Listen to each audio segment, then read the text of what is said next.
Welcome to the Agile Career Podcast, where we will take you on the journey from employed for life to employable for life.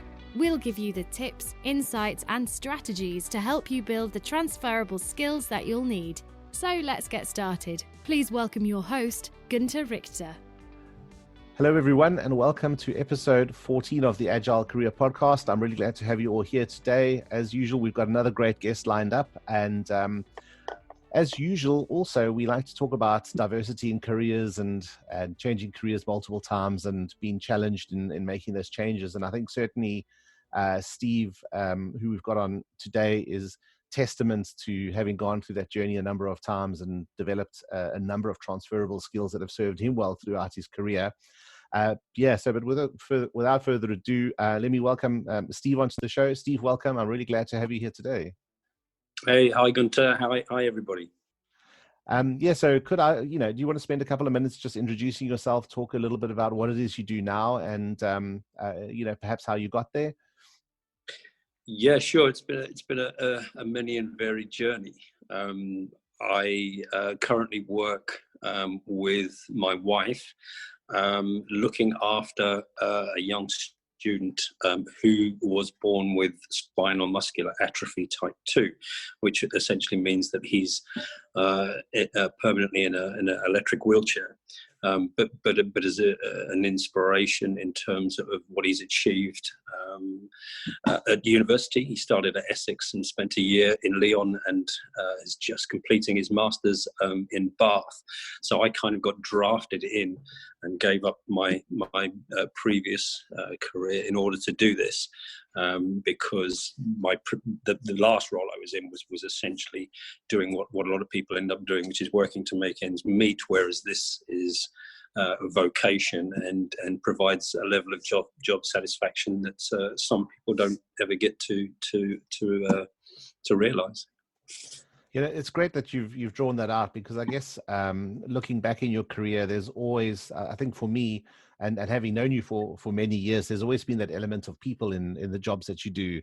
Whether it's in the hospitality industry, and we'll talk about that in a bit, through your work with the Prince's Trust and ultimately to the work that you do now as a carer. So I think immediately there's almost that golden thread that springs out around that sort of level of caring and that level of people focus and those sorts of skills that have formed that golden thread, as I've said, throughout your career. But I guess, you've not always been a carer. I guess maybe if we go back a bit further, think back to the start of your career, what was it you had in mind from an aspirations point of view? What was it that you wanted to do as a career? Yeah, I guess it was, there was very limited choice, to be honest. Came out of a school. I was a terrible kid at school. I probably majored in making the class laugh, and other than that, it was sports. And I didn't apply myself, and sort of drove my parents nuts. But I think that once we got to that stage where it's careers advice, it was the usual. You could be an apprentice bricklayer, you could be a plumber, you could be a mechanic. There was not much else, and cars was a passion. So I was lucky enough to go straight into an apprenticeship. I can still remember I was on £23 and 10 pence a week when I started that, and that was fine because I enjoyed that, and then I got the opportunity to start training as an MOT inspector. So they were looking at sort of grooming me to become the MOT inspector, and that kind of appealed. It gave me a focus and something that I sort of got very interested in straight away. But all curtailed 1 year in when I had a road traffic accident, got knocked off a motorcycle, and which left my left arm permanently paralysed. So quite a devastating thing at the time, because I was just learning to play the guitar, albeit badly. And into my career, starting a career really as a mechanic and riding motorbikes, which were the three passions. So all of those ended in one moment. So you've got no choice but to look at diversification and going into something new. But I think you go two ways. You can say woe is me, or you can sort of look at it as an opportunity, which is what I did. And what you're saying is right. I've always had an interest in working with people, and I certainly didn't want to just sort of take some of the options that were put to me, which was a desk job in a company that were forced to employ a certain number of disabled people, and I balked at that. So for a while, I was kind of just in defiance. I bought myself a kit car, and I built it on my own, and I kind of got that out of my system, proving that I could still sort of do practical things and learn about how, there were still things that I could do, and I didn't need to be shoehorned into something I didn't want to do. I think a period of reflection, and then a period of growing up, and stop messing around with cars, which could only ever be a hobby, and wasn't going to provide me with a career. I then took stock, and I met somebody who'd been working at a training company, and they knew that I'd been involved in the motor trade, selling as well, just selling second-hand cars and that kind of thing, and suggested that I meet with the manager of the training company, which was back in the days of the YTS, for those who can remember that, the youth training scheme. So I ended up teaching a retail curriculum to 16 to 25-year-olds, a lot of them employees of Marks and Spencers and Debenhams and C&A and companies that came to sort of the off-the-job training and looking at the aspect of selling and the methods of selling, and I kind of got sort of thrust into that, but really enjoyed it. And I mean, you've drawn on some really important points there, I think. And we've mentioned this on one of the previous shows before, someone having picked up an injury very early on in their career, which sort of put an end to their sporting career. And, often we see this in professional sports where people have a successful career, but then it's either ended by an injury or just, I guess, by getting worn out. But by that time, they've, probably made a lot of money, and, they've got their nest egg and that sort of thing. And so it's less of an issue. But I guess going back to the start of your career, it's I guess, more intense. It's obviously at that point you had to change your plans, and I think that then raises, or the second point is that, far from accepting that fate and saying, well, yes, there were some desk jobs and that sort of thing you could have done. You refuse, kind of refused to be defined by your disability, and if anything, pushed even harder to move on past that and think, what is it that I could do? What is open to me in terms of developing my career in an alternate way? Yeah, I think so, and I think that looking back, I mean, at 17, you're still a kid, and you don't know which way is up. And I think that happening at 17, you still, I hadn't sort of molded myself into something. I mean, had I gone down the route of staying in the trade and setting up a small business, and that's all I knew, and then this happened to me at 30, I think it would have been a lot more difficult to change direction. So I think the fact that it happened at the outset, and you've still got all that, positive view, because you don't know what the world is about yet, it kind of helped in a way. But yeah, I think it's. I mean, I spent some time in hospital with other people that had done what I'd done, and they, were down the route of looking at not having to work anymore and just looking at what they could get, and that's never entered my mindset. It was always, what do I do next? And realizing that if you can't do the practical skills, you've still got the mental ability, and even if I can't do it, it still means that I could impart my experience and knowledge on others as I've gone, and teach them the ways. And in some cases, I mean, you mentioned that when I went on to work with the Prince's Trust, which was working with 16 to 25-year-olds from disadvantaged backgrounds, it really helped with that, because when they were faced with situations that they couldn't cope with, I think it kind of heaped pressure on them when they saw me taking on challenges with a disability. I think it made them feel a little uneasy about saying that they couldn't do it. I remember taking them to an outward bound course, and We had an obstacle course, and the only way I could get across the rope, there was tyres on ropes, and the only way I could succeed at that is swinging myself and grabbing the next one with my teeth as I held onto the other one. And once people had seen me do that, they all then had to get across, because it looked pretty poor if they didn't. But using that kind of positivity, I think it was something that I learned was something that I had that I could at least share with others. Yeah, no, that's. I think that's. It talks to so many of the sorts of themes that have come out from a number of these episodes. Is, even different examples of that ability to lead and that ability to demonstrate, and your willingness to get your hands dirty and do things that you expect other people to do. So I think that's a great takeaway. And also, I guess where people do have limiting beliefs, showing them that look what is possible if you look beyond those limiting beliefs and really put your mind to it. And Yeah. so I guess going through then some time in the motor trade, obviously developing the people skills that we've been speaking about, doing a lot of training, I guess, and then landing in this role at the Prince's Trust, because you were there for quite a number of years.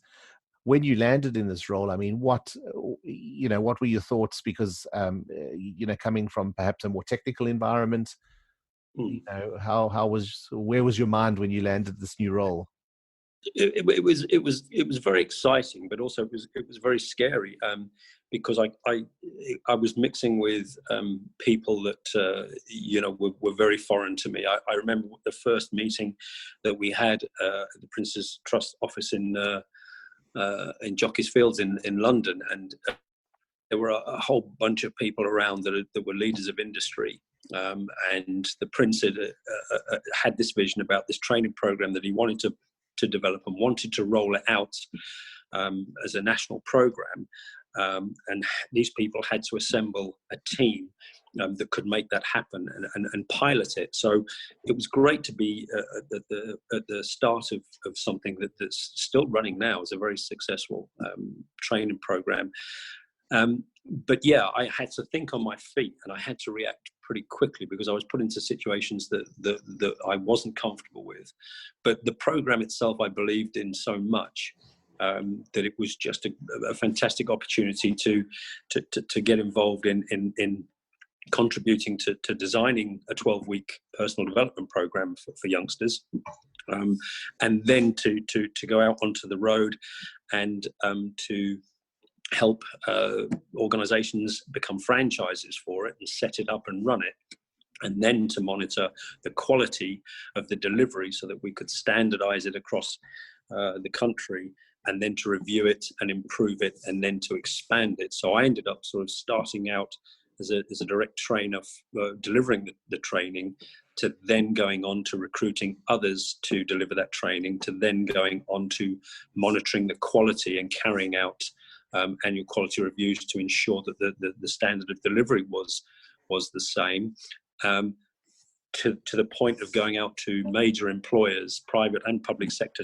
to gather everything that we needed in order to deliver it without costing us. So it was an incredible role. I mean, there was fundraising, there was training, there was quality review, and going back to what you said earlier, I think that some of the things that I went through in the early stages of my career kind of prepared me for this. But I just felt that every day was a challenge, and every day was a learning opportunity. And I think that I grew and developed in that role so much. It was just a fantastic thing to be involved in, and I'm immensely proud of the way that whole program rolled out, and the fact that it's still running now. And some of the success stories of youngsters, I could go on for hours about it, but the way it turned youngsters' lives around in an incredible way. So again, that was just an immense amount of job satisfaction, and something that I just enjoyed thoroughly every day. And I guess just to provide a bit of context to the listeners, saying you're very proud about that still running today. I mean, this is going back to the 90s, I guess. So I think just to set the time frame there and provide some context. Yes. Thinking about some of those situations where, you said you're dealing with a whole, I guess, demographic of people that felt quite foreign to you, or you were in situations where you were uncomfortable or felt a bit out of your depth. How did you deal with those, and sort of how did you close those gaps? How did you move forward in those situations? I think once you overcome that situation. I mean, I think of one specifically where we were trying to set up in Lincoln, and we were really struggling to get employers on board. And we had a visit from the Prince of Wales, and he came up and commented on the fact that it was a small audience, and that we hadn't really done much there.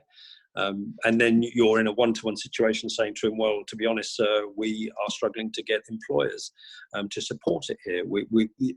And then he said to me, when we go into the room, he said, introduce me to the ones that have supported us. He said, and then just give me a look and let me know when we start meeting the ones that haven't. And finding yourself in that situation was quite surreal for me, but it was great, because as soon as I introduced him to the first industry leader who was making a lot of money out of Lincoln and hadn't, and I just sort of looked at him, and he just shook the guy's hand and said, and what have you done for us?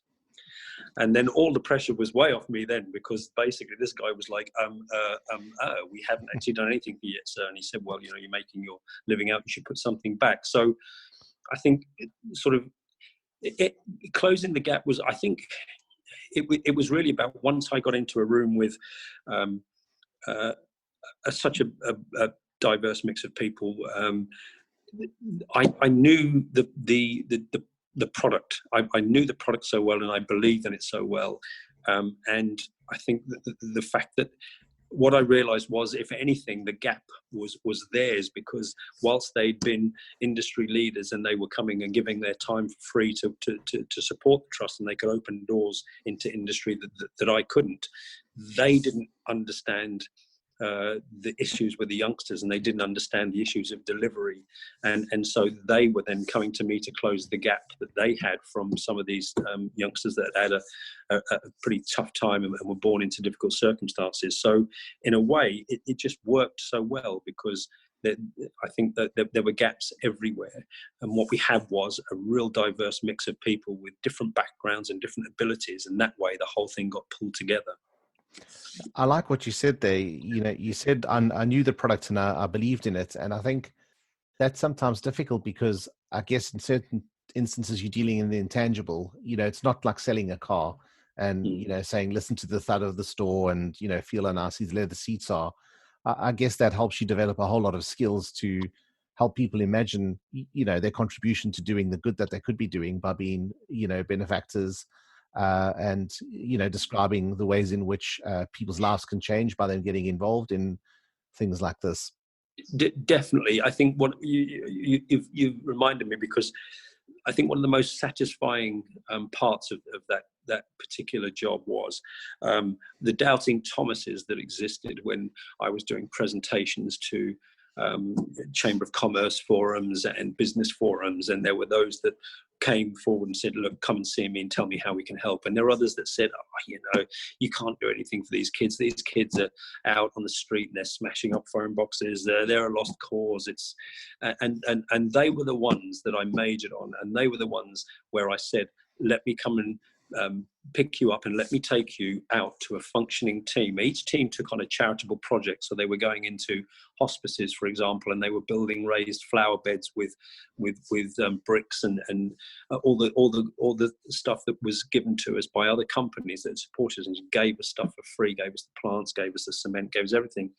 And I would take them out, and I would put them in the middle of a garden, a project that was carrying out, and then I would introduce that person to some of the youngsters, and they would then tell him how they were the ones smashing up phone boxes, because they didn't think that anybody would believe in them. And now people are believing in them, and they've given this opportunity. They never want to go back to that. And I think it was just putting them there and just getting them to listen to people that could prove them wrong. So I didn't have to sell it.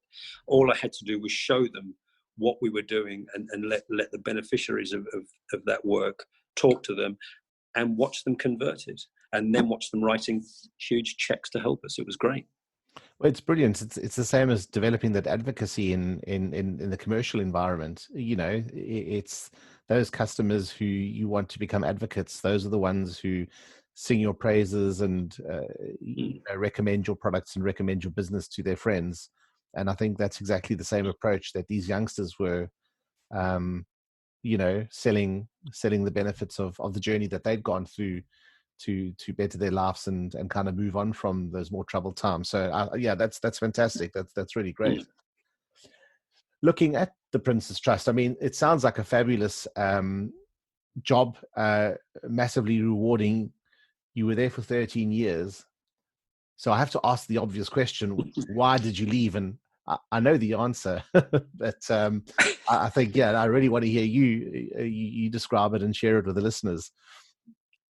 You're right. It was a wonderful 13 years, and it would have been very easy to have remained there and to continue doing what I was doing. But I've never really been one to stand still for too long. And it got to the point where I was then sort of preparing the next plan for the next year and the next budget. And I just thought, I'm kind of repeating what I've already done now. I could be learning and I could be doing something else. And I wanted a challenge, and I considered a few options, but in the end, it was quite an unlikely one that I opted for. I went on holiday to South Africa, and whilst over there, was taken to a place in Mpumalanga, which had been a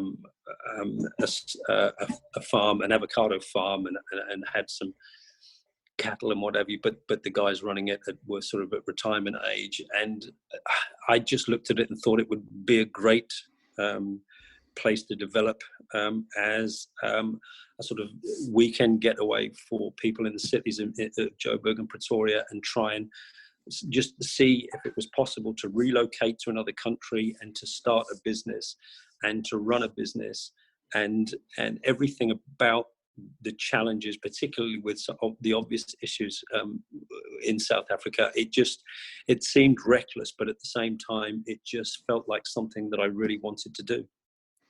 And I mean, so that's at this point, you know, thinking about that next challenge, it could have been, well, I'm going to move out of fundraising, I'm going to move into the corporate environment, or I'm going to look perhaps for my next role in a fundraiser that's not as well established and recognized as the Prince's Trust. But I think, you know, what you did was kind of like way out. As you said, it was a change in business. It was a change in country. I think it was giving up what you had in the UK and, you know, really investing heavily in a whole new life. You know, how did you sort of, what were those sort of key steps that you followed in making that transition?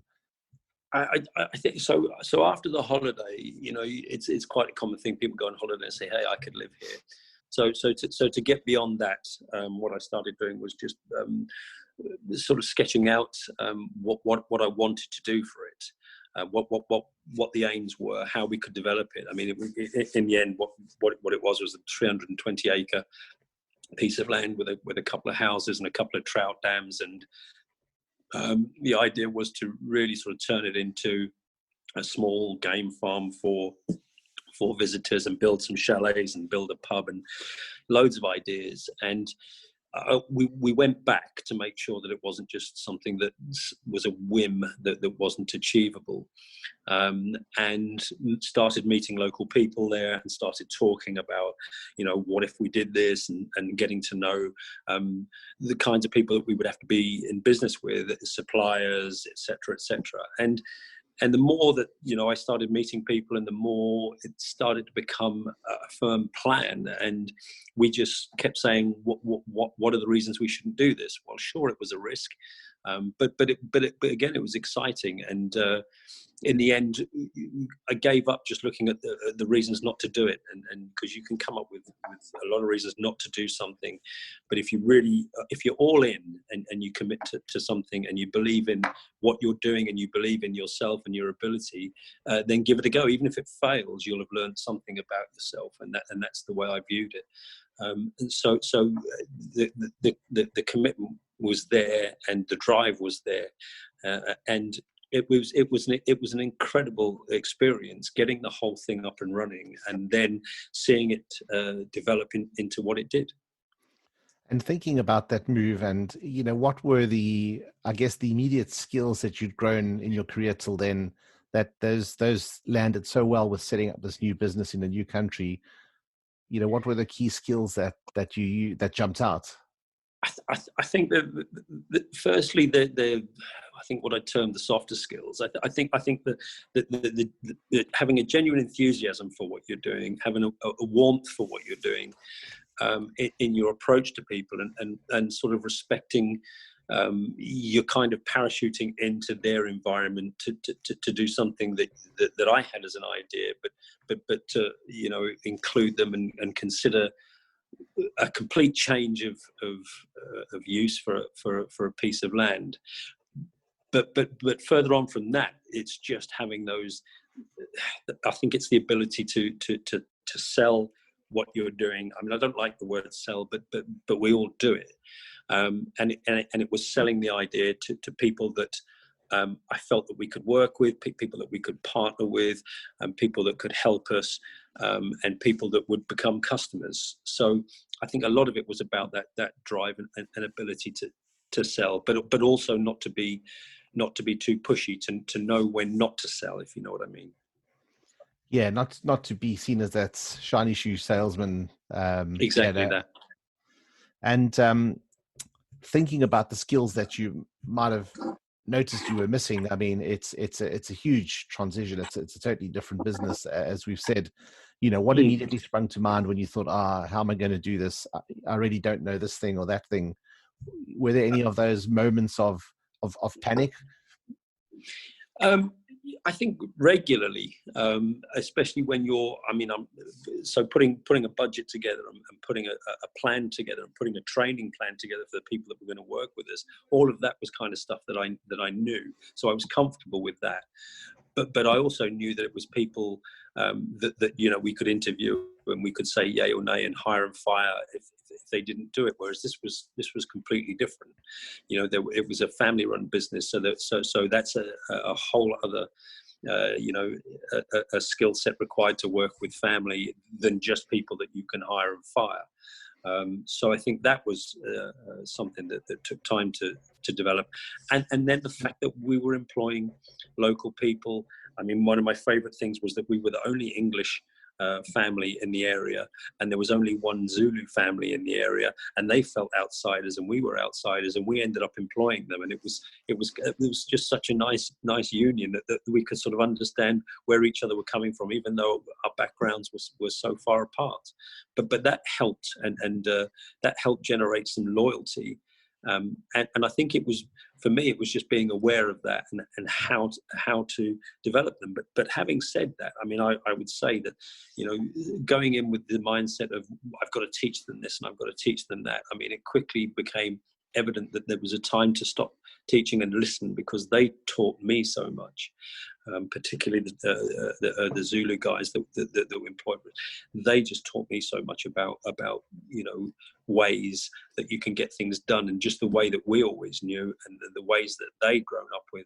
And I think that meeting of minds, and then realizing that it was great to sit down with them and say, what should we be doing? I mean, I'm asking them what we're doing wrong, and I'm asking them to tell me what we're doing wrong, which was completely alien to them. They would never tell who they saw as their boss what was wrong. But I'm trying to invite them and say, this is a forum, and if you've got suggestions that's going to make the whole place run better, then tell me. So it was that listening. I think the early days of the Prince's Trust I learned fast, but I mean I learned really fast in the early days of being in South Africa as well. Yeah, I guess totally different culture, different languages. And in many ways a hostile environment, given that you moved out of a city in the UK to the bushveld in South Africa, in the middle of nowhere. I think absolutely. Looking at what you set out to achieve, then I think you obviously had to kind of build the chalets. You converted the one of the barns into a lovely pub and restaurant, and I only know that because it was a lovely pub and restaurant, and I spent many hours in there, which is of course where we met. And you had to obviously get reservations. You had to advertise the business. Obviously it was a lot for, not saying that you did it all yourself. You had your family there working with you, but how did you sort of think, okay, what are the things I should focus on? Because there's so much to do. What are the things I should focus on? Where do my strengths lie, and what should I rely on others to do?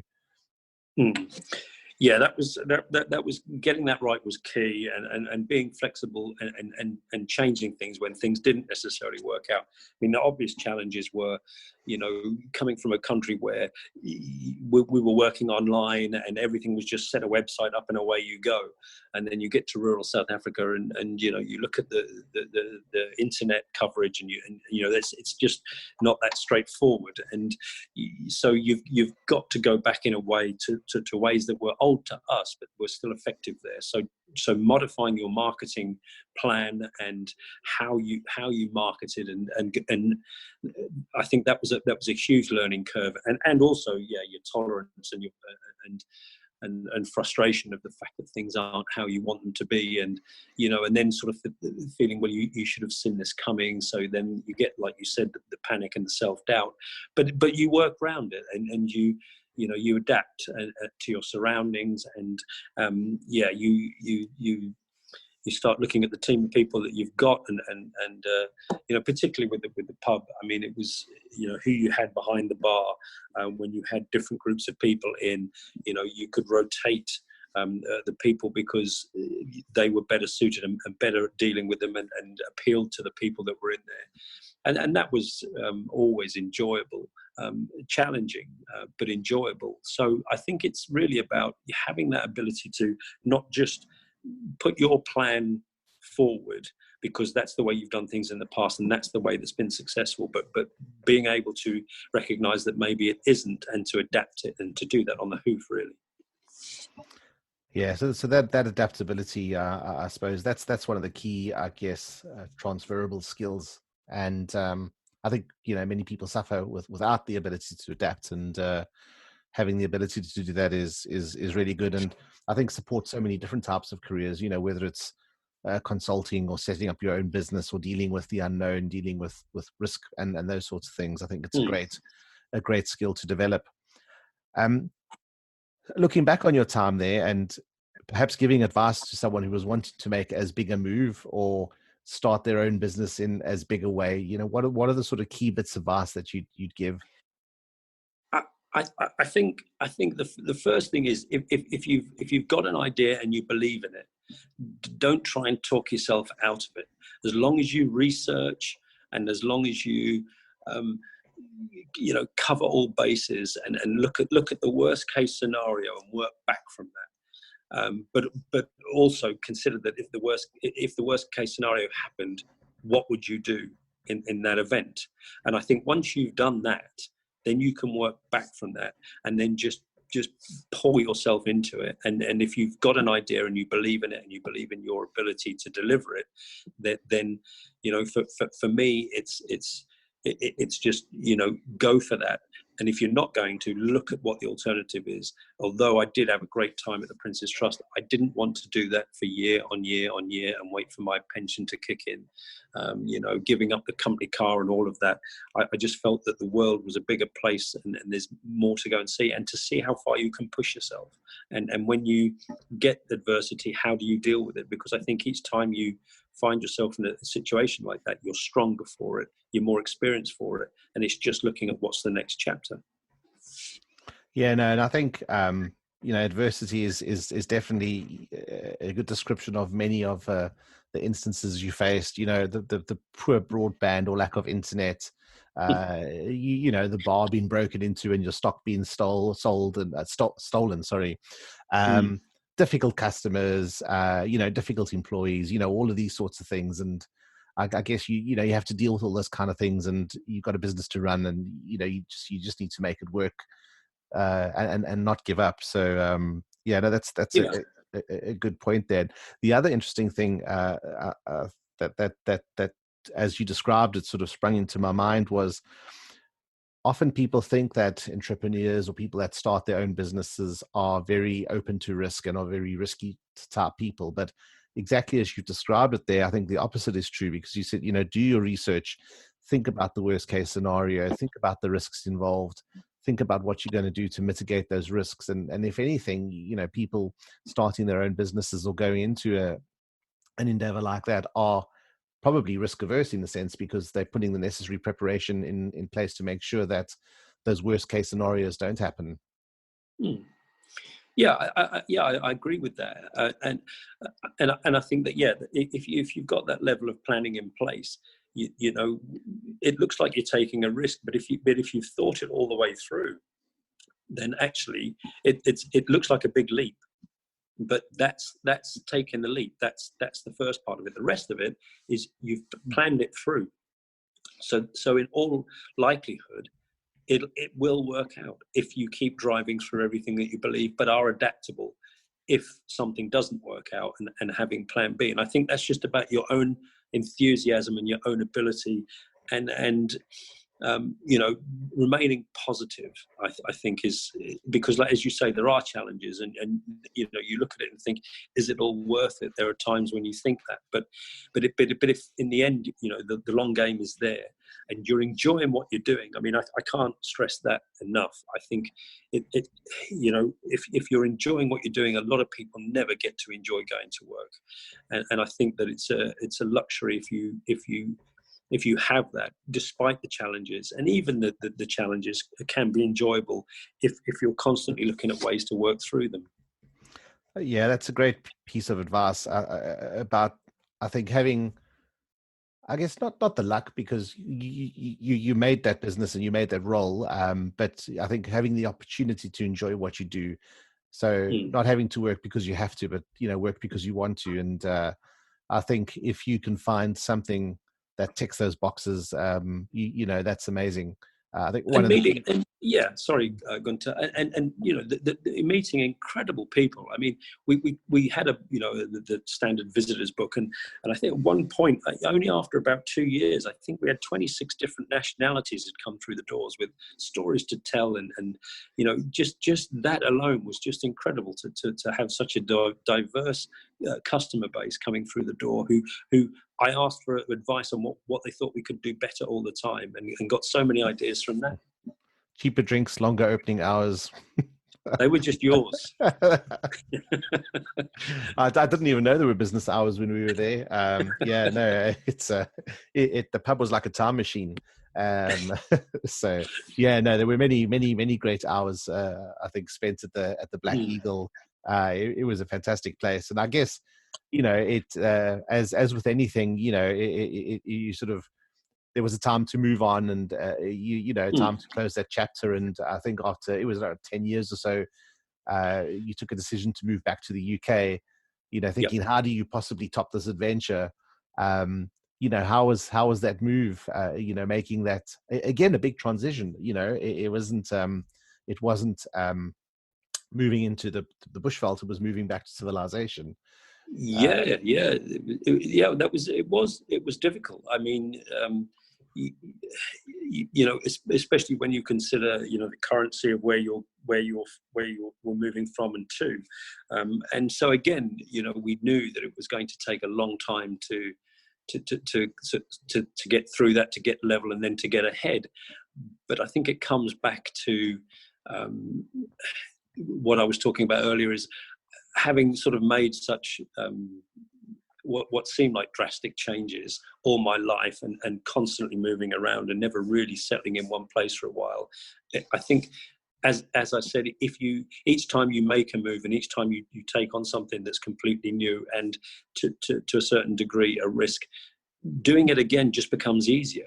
You get it, in a way, you get a little bit blasé about it, thinking, well, I've done this and I've done that, and I'm not worried about what's next, because I'll work through it, because I always have. And I think that that's a great thing to build up. I mean, people can say it perhaps borders on arrogance, but my experience tells me that I like the comfort that gives to me, that no matter what life throws at you, you'll find a way to change and adapt and to move on to something else. And that's exactly what happened. And you mentioned the word luck, and I think sometimes it is being in the right place at the right time, or just meeting somebody that can, open a door for you. But I think that also comes about being quite gregarious and, being in a place and just talking to anybody and everybody.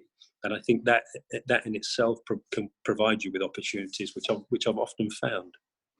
Yeah, and that's a sage piece of advice. And it was, I think it was the last show.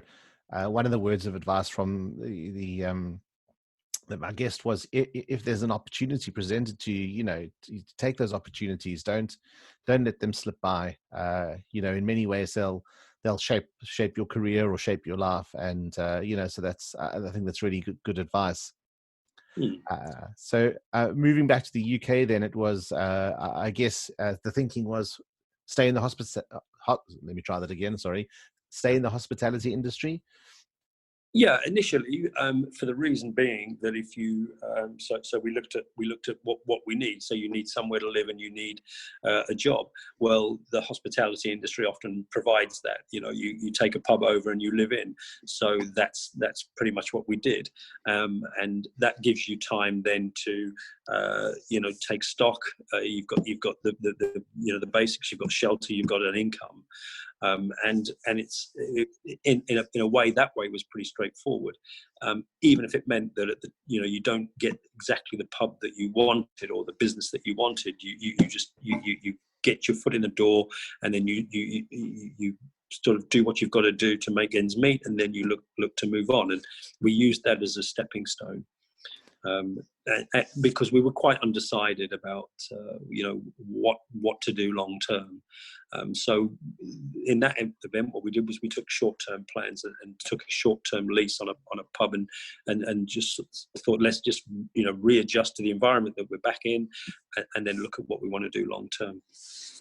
And I mean, since then, that's taken you on a bit of a journey. We spoke about your current role in terms of being a carer alongside your wife, and I guess what led you to that? Again, very people focused, very rewarding. But what led you from that pub landlord role, landing back in the UK, to this caring role that you're in now? Sure. Again, circumstances. I mean, after a short period of time, it was agreed that the pub industry certainly wasn't what it was before we left away. The smoking ban has had a huge impact, and it's a very, very difficult industry to make a good living at without working 80 hours a week. So once we decided that wasn't what we wanted to do, it was my wife first who decided to move away from that. I carried on in the pub industry with a business partner for a while, and she started looking at other opportunities, and just saw an ad for the guy that we're working for now, who was looking for somebody who could take on the role, and because he was then at the point where he was moving away from home to go to university, needed somebody that was going to be flexible and able to do that. So that's what she did.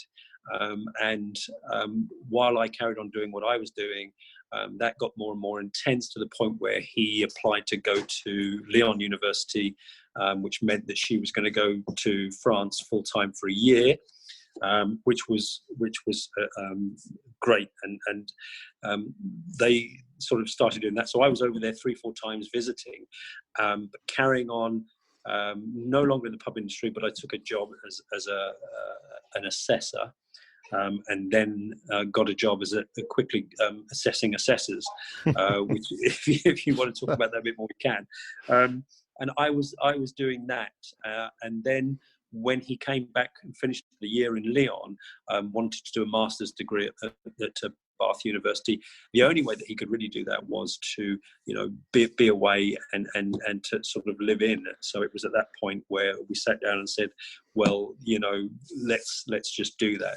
So I packed up doing the assessing and role, and we came over to Bath, where we are now. Rented an apartment for 2 years to see him through his master's degree in French translation, which is just about coming to an end now. Yeah, it's certainly been a journey. And I guess just to jump back to the assessment job and the assessor's job, I mean, Yeah. what was that? You've gone from a number of years from being your own boss, self-employed, to now probably working in a more corporate environment. What were the challenges you experienced with that? Yeah, it was quite difficult, to be honest, because the environment was a little bit chaotic, in the sense that I'm now looking at this company that I've come into, and I'm looking at who's running it, and I'm looking at the way they're running it, and I don't think it's being run very well. But it's not my place to say so. So I became a cog in that wheel. It was very frustrating. But being the person that I am, I quickly started suggesting ways on how they could improve what they were doing, and they quickly invited me to stop assessing and to come and assess the assessors and train them, and to help them become better assessors, which sort of, I became the bad guy, if you like, because I had to sort of turn up to do spot checks that were unannounced, and then sort of write a review on them and recommend changes. But I think I used the skills that I'd learned in a way to, not be the bully with that, but just to sort of do the kiss, and tell them what they were doing well, then tell them what they were doing wrong, and then tell them what they were doing well again before recommending changes and supporting them in those changes. So it was a difficult role to be sort of part of the wheel, and watching things going on and thinking I wouldn't do it that way. But yeah, that's again about having the sort of contrition to realise that your role is your role, and that's what you do. And I guess then coming back to your current role and thinking about the difference you're making in this person's life. I mean, not dissimilar to the work you were doing at Prince's Trust, obviously now, focused on a single person. I mean, what have been your key takeaways from that role? What have been the most rewarding moments, and the things that you've learned in the same way, at the Black Eagle, you learned from the Zulu family. What have you learned in this current role? Yeah, well, I learn from him every day, because he's far more tolerant and patient, and goes through a lot more than hopefully I'll ever go through. He's reliant on people for everything, and the travelling aspect, which is something that he always wanted to do but never thought he could do. And once my wife convinced a doctor to write a certificate, a fit to fly certificate, we then said, right, so you can fly now, where do you want to go? So he wanted to go to New York, so we took him to New York. And if you ever travel with somebody who's in an electric wheelchair going through an airport and being, getting onto the plane and then getting off a plane, I mean, that'll test your patience and your tolerance. And so it's been very difficult to put up with some of the treatment that he gets, but he takes it all in his stride, and that's something that I've learned from, to be more patient. I mean, I get worked up about the fact that things aren't being done as they're supposed to be. There's nobody at the airport to meet us, to get us on the plane, etc., and he just takes it in his stride and said, look, we'll get there. And so I do learn from him, but also, we've also, spent a lot of time with companies saying what you could do better in making it equal opportunities. I mean, we all take it for granted that, you get to the airport and they say you can board, and you walk and you get on the plane. And for those who can't, there's still a lot of work to be done. So we have spent time emailing companies and giving them feedback on their service or lack of it. So, and I think that, there's nothing now that he realizes he can do whatever he wants to do. And I think that because my wife and I have said, look, if you want to do something that you thought you couldn't do, just tell us and we'll find a way of making that happen. And that's where the job satisfaction comes in, because he's just completed or in the process of completing a master's degree, which he didn't think he'd be able to do away from home, and the traveling aspect and we've got a work experience for 5 weeks fixed up for him to go to Strasbourg and work at the Council of Europe, which we should have been there right now, but obviously COVID has put a halt on that. But it won't stop us, and we've been in constant contact, and we will still do that. So he will get some work experience abroad, which could lead to all sorts of opportunities, which hopefully will set him on his path to being a freelance translator. I mean, those are super takeaways. I think so often we forget how lucky we are just generally being able to, as you say, you arrive at the boarding gate, you get on the airplane, you get off, and that's it. It's done and dusted. And just thinking now about all of the additional bits that need to be in place. And, I don't think we often think how lucky we generally are and how difficult it is, for other people to do the things that we consider as just day-to-day activities. So, and getting to do those, as you say, going overseas, going on an airplane, going to the US, I think being part of that is incredibly special, and making that happen is, as you say, incredibly rewarding. So, absolutely tick on the job satisfaction and that fulfillment. Totally understandable. Yeah. It's and you realise that there's nothing that can't be done. Again, if you put your mind to it, everything is just an obstacle, and obstacles are just there to be overcome. And I think that if you go about it the right way, you can achieve anything, and that's what I think we're trying to prove with Stephen, and he's just having a great time, and now his whole horizon has broadened to the point where he doesn't think, I want to do that, but I can't. He thinks that I want to do that, and now maybe I can. Yeah, that's super good advice. I think to anyone who's listening is, don't think that you can't. Just think how you can. What are the steps you need to take to make that happen? What are those obstacles, and how will you overcome those obstacles? So, yeah, no, that's certainly been an inspiring story. I think going through your career and some of the adventures you've had, and not ending on a high note, I guess ending the interview on a high note. I think you've still got many good years to give. I think it's been a really good story, and I'm so glad that you agreed to share it with myself and the listeners. So, really thank you so much. And I guess just before we end off, a couple of short questions. Looking back, if we had that time machine, what would you tell your 18-year-old self? That's a longer interview than we've just done. I think it would just be to just exercise a little bit more patience and tolerance, and not to get worked up about things that are in front of you. I think if you know yourself and just look at how you can achieve, and recognize that just looking at situations holistically rather than just sort of nitpicking. I think you can get sucked into being very negative about situations, and I've been guilty of that in the past. And to get bogged down in the negativity, I think the short answer to it is just be positive about everything that you're going to do. Yeah, that's a great piece of advice. And I guess looking around at where we are today, there's so many things you can pick on and be negative about. So that's really great advice. And then the other one is, any recommended reading, any of your favorite books that you'd recommend that listeners pick up? There's a couple of books I've just reordered because I've bought them and lent them and never got them back, and bought them again.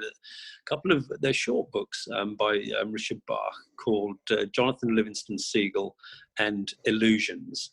And the reason I recommend them is because they just get you thinking in a completely different way. They're good escapism from reality. I think they're wonderfully written, and for most people that I've lent them to have said that they picked it up and they read it cover to back without putting it down. So that's about the best recommendation I could give. Okay, that's brilliant. Thanks. I'll put those up when I write up the show notes. I'll put that up in the show notes with links so that listeners can just go and follow those and find those books on Amazon. So yeah, Steve, that's been awesome. Just again, thank you so much for taking the time out and chatting to me and sharing your story. I really do appreciate it. It's been an awesome chat as always. It's been great fun. It's been a pleasure. I'd just like to say thank you again to Steve for coming on the show and sharing his amazing story with us. There were some really good takeaways there for me, and just before we end the show, I'm just going to touch on some of those and draw them out into a little more detail. So the first and obvious one was when Steve talked about his motorcycle accident when he was young and losing the use of his arm. He didn't let that disability in that moment in time define or limit his possibilities. Yes, it might have perhaps reduced some of the options that he wanted to proceed with, but he didn't let it limit him in any other way, and really did consider the vast wealth of opportunities available that other people might have thought weren't available. So some really good advice there. The other thing he then talked about was moving into ultimately this role at the Prince's Trust, and knowing the product and believing in the product was so important to him, because that allowed him to be able to sell what he was doing, bring people on the journey with him. And he made the statement of saying, he was mixing with people that were very foreign to him, but because he believed in this product and he believed in what he was doing, it was quite easy for him then to work through those barriers and get people on side with him and go on the journey. What he was also doing there was, as he was scaling this, in effect was setting up a business and developing the skills that he would then take forward with him into the next role, which was quite a big one, where him and the family moved out to South Africa to start off this resort from scratch. And in thinking of that, it was obviously quite a big move, lots of risk involved. And he said you can come up with a lot of reasons to do something, but if you really feel passionate about something and you believe in it, crack on and do it. Believe in that idea, do your research, and also think about the worst case scenario. So don't just go into it with your eyes closed. Go into it with your eyes open. The words he used were have a plan and have a plan B. So how would you deal with that worst case scenario? How will you deal with adversity that you may come up against in trying to do this thing that you're really passionate about? The other thing that I think was quite important that he spoke about was being flexible and being able to change your plan. So, looking towards the people you're working with and taking feedback and advice, from your colleagues and the people that you work from, and being able to adapt your plan, because if something's not working, what are the things you have to do to make it work? So being flexible, being adaptable, and being able to learn from others, taking that feedback. So I think that was really good. And then I think also, which was really good, a good point that he made, was thinking about the world is definitely a bigger place, and there's so many opportunities to explore different cultures, explore different countries, and learn from different cultures and different countries. Don't close your eyes to that level of diversity. There's so much value to be had in experiencing these diverse places, diverse cultures, and diverse experiences. And then he also said that obstacles are there to be overcome, and certainly Steve spoke about a lot of obstacles in his career and how he overcame those. So very sage advice. And I think then finally, the final point that I made here and wanted to share or drill into a little bit was that, and this has come up in shows before, was that if you're not enjoying what you do, have a think about why you're doing it. A lot of people are stuck in careers that they don't enjoy what they do. They don't get a level of fulfillment. And, certainly that was something that Steve mentioned when he was working back in the UK in the hospitality industry, and thinking about, doing that same thing again and again, and not necessarily getting that level of reward or enjoyment out of it and that meaning, and ultimately then moving out of that role and moving into the caring role that he's doing now. And, just being able to, I think, recognize that level of fulfillment and being really happy with what you do and understand how you're making a difference in the world. So those were the key bits for me. As always, I will write these up in the show notes. Please, if you have enjoyed the show or if you enjoy the podcast, please go along and subscribe on your favorite platform. It's available on all platforms, Apple Podcasts, Google Podcasts, Spotify, Stitcher, Deezer, and also please leave a review. I'm really grateful for all the reviews I get. I really like hearing from listeners, so please feel free to get hold of me. feel free to leave a review, and I look forward to speaking to you in the next episode. Bye-bye for now.